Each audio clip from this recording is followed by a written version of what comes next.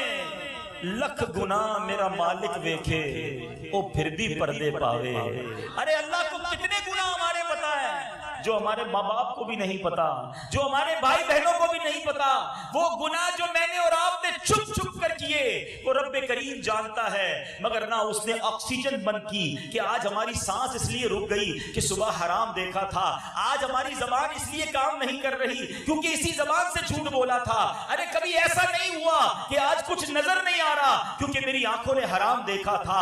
ہم گناہ کیے جا رہے ہیں, وہ پھر بھی اپنی عطائیں دیے جا رہا ہے. مگر بندہ ہے اسے شرم نہیں آتی, مگر بندہ ہے جو اس سے معافی نہیں مانگتا, مگر یہ بندہ ہے جو اس سے دوستی نہیں کرتا. اس کی طرف سے تو اعلان ہے وہ بخشنا چاہتا ہے, مگر ہم ہیں کہ اسی سے دور بھاگ رہے ہیں, اللہ کی نافرمانی میں زندگی گزار رہے ہیں. اے میرے میٹھے اسلامی بھائیوں, رب کریم عز و جل کا ایک اور فرمان سنیے, حدیث قدسی ہے. اللہ فرماتا ہے اے میرے بندوں تم رات دن گناہوں میں بسر کرتے ہو اور میں گناہوں کو بخشتا رہتا ہوں اور مجھے کوئی پرواہ نہیں, بس تم مجھ سے بخشش طلب کرتے رہو میں تمہیں بخشتا رہوں گا. وہ چاہتا ہے ہماری بخشش ہو جائے, مگر آج بندہ اس کی طرف رجوع نہیں لاتا. وہ ایسا کریم ہے میٹھے اسلامی بھائیوں. بس توبہ ہے کیا؟ بیسیکلی جو توبہ ہے نا, الندم التوبہ, شرمندگی جو ہے نا یہ توبہ ہے.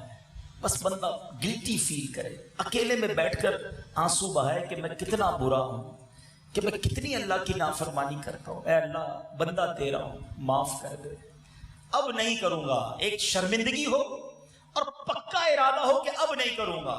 اس کے لیے کوئی اہتمام کرنے کی ضرورت نہیں ہے. اکیلے میں بیٹھ کر بندہ اللہ کی بارگاہ میں پکارے, بلکہ سچی بات تو یہ ہے دل سے پکارے, زبان سے بھی نہ پکارے, وہ پھر بھی سن لیتا ہے. حضرت عمر کا دور تھا. حضرت عمر ایک بڑی جلال روب دبدبہ تھا. آپ کے تو دبدبے کا عالم یہ ہے کہ سرور کائنات علیہ الصلوۃ والسلام فرماتے عمر وہ ہے کہ جس گلی سے عمر گزر جائے اس گلی سے شیطان بھی نہیں گزرتا. یہ مرتبہ. حضرت عمر ایک بار کہیں جا رہے تھے, راستے میں ایک شخص, اس کے ہاتھ میں شراب کی بوتل تھی. آپ نے دیکھ لیا, آپ نے کہا کیا ہے اس میں, ذرا سمجھیے گا, سینیریو سمجھیے. یہ شخص ہے جس کے ہاتھ میں شراب کی بوتل ہے, یہ حضرت عمر ہے, بالکل آمنے سامنے کھڑے ہیں. کہا بتاؤ اس میں کیا ہے؟ کہا حضور سرکہ ہے. تھی شراب, ڈر گیا. کہا حضور سرکہ. فرمایا دکھاؤ مجھے. ذرا سوچئے اس کانورزیشن میں, اس گفتگو میں کتنی دیر لگی ہوگی, اور اب اس بندے کے پاس کتنی دیر ہے. ذرا سمجھئے, ایک بندہ سامنے کھڑا, اس کو کہیں بتاؤ دکھاؤ کیا ہے اس میں, اس کے پاس اب ٹائم کتنا ہے. روایتوں کے الفاظ ہیں بس اس بندے نے دل ہی دل میں اللہ کو پکارا. یہ کنیکشن ہے, کوئی سیکرٹری نہیں ہے بیچ میں تمہارے اور رب کے, کوئی اپوائنٹمنٹ ریکوائرڈ نہیں ہے, بس ایک دل کی پکار ہے. اس بندے نے شرمندگی میں اللہ کو عرض کیا یا اللہ آج لاج رکھ لے, اے اللہ آج معاف کر دے, آج کے بعد شراب نہیں پیوں گا, اے اللہ عمر کے آگے ذلیل ہونے سے بچا دے. یہ ساری باتیں بتاؤ اس نے کتنی دیر میں کی ہوں گی. بس یہی دل میں اللہ کو پکارتے ہوئے لرزتے ہاتھوں سے اس نے وہ بوتل آگے کی. حضرت عمر کے ہاتھ میں وہ بوتل جاتی ہے, وہ شراب سے سرکے میں تبدیل ہو جاتی ہے. یہ ہے میرے رب کی رحمت, یہ ہے اس کی عطائیں. ارے وہ ہمیں بخشنا چاہتا ہے, وہ معاف کرنا چاہتا ہے, مگر آج بندہ ہے جو اس کی بارگاہ میں سر جھکانے کے لیے تیار نہیں ہے. وہ کہتا ہے بعد میں معافی مانگ لوں گا. اللہ بڑا کریم ہے, میں رمضان سے توبہ کر لوں گا, میں جمعے سے نماز شروع کر دوں گا, حرام کما رہا ہوں, مجھے پتا ہے سود کا کام چل رہا ہے, بس تھوڑے دنوں کی بات ہے, تھوڑا سیٹل ڈاؤن ہو جاؤں پھر سود چھوڑ دوں گا, مجھے پتا ہے میں رشوت کا کام کر رہا ہوں, تھوڑے دنوں کی بات ہے, میں رشوت سے توبہ کر لوں گا, مجھے معلوم ہے میں چوری کر رہا ہوں, مجھے معلوم ہے میں حرام دیکھ رہا ہوں, روزانہ فلم دیکھے بغیر مجھے نیند نہیں آ رہی. وہ لوگ سوچیں جو روزانہ میوزک اور گانے سنتے ہوئے سوتے ہیں, انہیں یہ پتا ہے غلط کر رہے ہیں، مگر کہتے تھوڑے دن تھوڑے اور مزے کر لوں۔ ارے تمہارے پاس کوئی گارنٹی ہے کہ تم زندہ رہو گے؟ کتنے دن تک زندہ رہو گے؟ اتنے سارے پڑھے لکھے لوگ یہاں بیٹھے ہیں، آپ سے پوچھتا ہوں کوئی ایک بندہ ایسا ہے ہاتھ اٹھا کر بتائے کہ جس کے پاس یہ گارنٹی ہو وہ رمضان تک زندہ رہے گا؟ ہے کوئی؟ میں رمضان سے نماز شروع کر دوں گا، بس ایک بار مدینے چلا جاؤں، حج کر لوں، پھر داڑھی رکھ لوں گا، بتاؤ نا۔ چلو رمضان تک گارنٹی نہیں، آنے والا جو ہفتہ، آج جمعہ گزرا، اگلے جمعے تک کی گارنٹی ہے کسی کے پاس؟ نہیں ہے نا۔ کل صبح فجر تک زندہ رہو گے، گارنٹی ہے؟ یہ بھی نہیں۔ اچھا آج گھر میں اور آپ ادھر سے زندہ پہنچیں گے، اس کی گارنٹی؟ اللہ اکبر۔ سب جانتے ہیں کہ آگاہ اپنی موت سے کوئی بشر نہیں، پر سامان 100 برس کا ہے، پل کی خبر نہیں، ہمیں پل کا نہیں پتا، لیکن توبہ پھر بھی نہیں کر رہے، دوستی پھر بھی اللہ سے نہیں کر رہے، قریب اس کے پھر بھی نہیں آ رہے۔ حضرت موسیٰ علیہ السلام کا واقعہ سنا۔ ایک بار آپ کے دور میں بارش نہیں ہو رہی تھی، تو 70,000 لوگوں کا ایک اجتماع بلایا گیا کہ پوری قوم جو ہے وہ میدان میں جمع ہو جائے۔ سارے لوگ میدان میں جمع ہو گئے۔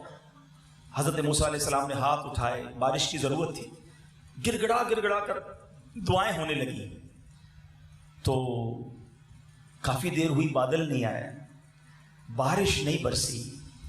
تو حضرت موسیٰ علیہ السلام نے اللہ کی بارگاہ میں عرض کی، یا اللہ ہم دعا کر رہے ہیں، تیری بارگاہ میں گڑ گڑا رہے ہیں، مولا بارش برسا دے۔ فرمایا موسیٰ تمہارے درمیان ایک ایسا شخص ہے جو 40 سال سے میری نافرمانی کر رہا ہے۔ اے موسیٰ جب تک وہ بندہ تمہارے درمیان ہے بارش نہیں ہونی ہے، تم کھڑے ہو کر اعلان کرو کہ وہ شخص باہر نکل جائے۔ حضرت موسیٰ نے کہا یا اللہ 70,000 بندے ہیں، میری آواز کیسے پہنچے گی؟ آج کل تو مائک کا سسٹم ہے نا۔ اللہ نے فرمایا موسیٰ تمہارا کام آواز لگانا ہے، پہنچانا ہمارا کام ہے۔ حضرت موسیٰ کھڑے ہو گئے کہ اے وہ شخص جو آج 70,000 لوگوں کے مجمع میں موجود ہو، 40 سال سے جو اللہ کی نافرمانی کر رہا ہے، وہ باہر نکل جائے اس مجمع سے۔ تو وہ بدنصیب ہے کہ تیری وجہ سے بارش نہیں ہو رہی، اللہ ناراض ہے تجھ سے۔ اب جو گناہگار بندہ تھا وہ پہچان تو گیا کہ یہ اعلان میرے لیے ہو رہا ہے، اسے معلوم تھا کہ میں ہی وہ شخص ہوں جو اللہ کی نافرمانی کر رہا ہوں۔ تھوڑی دیر تو انتظار کیا کہ شاید کوئی اور ہوگا، کھڑا ہو کے نکل جائے گا، دائیں دیکھا بائیں دیکھا، کوئی کھڑا نہ ہو۔ اس بندے نے کیا کیا؟ اس بندے نے چادر میں منہ چھپایا اور اللہ کی بارگاہ میں گڑ گڑانے لگا، کہتا یا اللہ مجھے معاف کر دے، مجھے معلوم ہے میں وہی شخص ہوں جو 40 سال سے تجھے ناراض کر رہا ہوں، مگر مولا اگر آج میں کھڑا ہو گیا پورے شہر کو پتہ چل جائے گا کہ میں ہی وہ نافرمان ہوں۔ میرے مولا آج میری عزت رکھ لے، آج مجھے ذلیل ہونے سے بچا لے۔ اے اللہ تجھ سے وعدہ کرتا ہوں آج کے بعد تیری نافرمانی نہیں کروں گا۔ اللہ اکبر۔ ابھی وہ التجا کر رہا ہے، ابھی وہ اللہ کو پکار رہا ہے۔ روایت کے الفاظ ہیں بادل آتے ہیں اور بارش برسنا شروع ہو جاتی ہے۔ حضرت موسیٰ نے عرض کی یا اللہ بندہ تو کوئی نہیں نکلا، یا اللہ تو نے فرمایا ایک نافرمان ہے، جب تک وہ نہیں نکلے گا بارش نہیں ہوگی۔ اے اللہ مجمع میں سے تو نکلا ہی کوئی نہیں، بارش کیسے آ گئی؟ اللہ نے فرمایا جس بندے کی وجہ سے بارش نہیں ہو رہی تھی اے میرے موسیٰ، اس بندے نے مجھ سے دوستی کر لی ہے، اب بارش میں نے اسی کی وجہ سے برسائی ہے۔ کہ یا اللہ مجھے اس بندے کا نام تو بتا دے جو تیرا دوست بن گیا، میں اس سے ملنا چاہتا ہوں۔ سنو کیا ارشاد باری ہوتا ہے، اللہ کی طرف سے فرمان ہوتا ہے موسیٰ جب وہ بندہ گناہگار تھا میں نے تو اس کا جب بھی پردہ رکھا، اب تو اس نے مجھ سے دوستی کر لی ہے، کیسے نام بتا دوں؟ یہ ہے میرے رب کی رحمت۔ خدا را میرے میٹھے اسلامی بھائی، اللہ سے پیار کرو، اللہ سے دوستی کر لو، اللہ پر بھروسہ کر لو۔ ڈرنا خوف یقیناً ہونا چاہیے، مگر اس سے اوپر کا لیول یہ ہے کہ بندہ اپنے رب کا دیوانہ ہو، اپنے رب سے والہانہ پیار کرنے والا ہو، حرام کام اس لیے نہ کرے کہ یہ میرے رب کو پسند نہیں ہے۔ میرا مالک اتنا قریب، ہمیں ہماری ماؤں سے زیادہ چاہنے والا ہے۔ جی ہاں، ہماری ماں سے زیادہ رب عز و جل ہمیں چاہتا ہے۔ سنیے ایک حدیث پاک، پیارے آقا علیہ السلام کی خدمت میں کچھ قیدیوں کو لایا گیا۔ ایک عورت بھاگ رہی تھی، ایک بچہ اس کا تھا، دور تھا اس سے، آتی اس عورت نے اس بچے کو لپٹایا، پیار کرنے لگی، بچھڑی ماں کو بیٹا مل گیا۔ جب اس محبت کو نبی پاک نے دیکھا تو پیارے آقا علیہ الصلوۃ والسلام نے اپنے صحابہ سے فرمایا کہ دیکھو یہ عورت جس طرح بچے کو پیار کر رہی ہے، بتاؤ کیا یہ اپنے بچے کو جہنم میں ڈال دے گی؟ تو عرض کی گئی نہیں یا رسول اللہ، اللہ کی قسم یہ ماں اپنے اس بچے کو اتنا پیار کر رہی ہے، کیسے عذاب میں ڈالے گی؟ تو پیارے آقا علیہ الصلوۃ والسلام نے فرمایا سن لو، اللہ عز و جل اپنے بندوں پر اس سے کہیں زیادہ رحم و کرم فرماتا ہے جتنی یہ عورت اپنے بچے پر مہربان ہے۔ ایسا مہربان مولا ہو اور میں اسے ناراض کروں، اس کے لیے میرے پاس نماز کے لیے وقت نہ ہو، اللہ کی بارگاہ میں سر جھکانے کے لیے وقت نہ ہو۔ سوچئے میٹھے اسلامی بھائی، اب کسی وقت بھی ہم سب کی دنیا سے کوچ آ سکتی ہے، موت کا تو کوئی بھروسہ نہیں نا، تو انسان ہر وقت اپنی موت کی تیاری کر کے رکھے۔ جس طرح آپ دوائی لے کر رکھتے ہیں، جس طرح سردیاں آنے سے پہلے آپ کمبل وغیرہ سیٹ کر لیتے ہیں، گرمیاں آنے سے پہلے پنکھے اور کولر چیک کر لیتے ہیں، تو مرنے سے پہلے قبر کی تیاری کیوں نہیں کرتے؟ یہ کمال ہے، ہر چیز کی تیاری پہلے ہے۔ بھائی سردیاں آنے والی ہے، جیکٹ وغیرہ صحیح کروا لو، گرمیاں آنے والی ہے، کولر پنکھے ٹھیک کروا لو، دنیا کی ہر چیز اب پہلے طے کرتے ہیں۔ لیکن یہ کسی کی پلاننگ میں نہیں ہے کہ مر گیا تو قبر کیسی ہوگی، کلمے والی موت ملے گی کہ نہیں؟ اللہ کے حبیب قبر میں جب تشریف لائیں گے میں ان کا دیدار کر کے انہیں پہچان سکوں گا کہ نہیں؟ مجھے نبی پاک کی شفاعت ملے گی کہ نہیں؟ خوش نصیب جنت میں جائیں گے اور جنت میں جانے والوں میں میرا نام ہوگا کہ نہیں؟ اس کے بارے میں کس نے غور کیا؟ اللہ مجھے بھی آخرت کی تیاری کی توفیق عطا فرمائے، آپ کو بھی نصیب فرمائے۔ صلو علی الحبیب صلی اللہ تعالی علی محمد صلی اللہ علیہ وسلم۔ میرے اعمال کی اصلاح کرم سے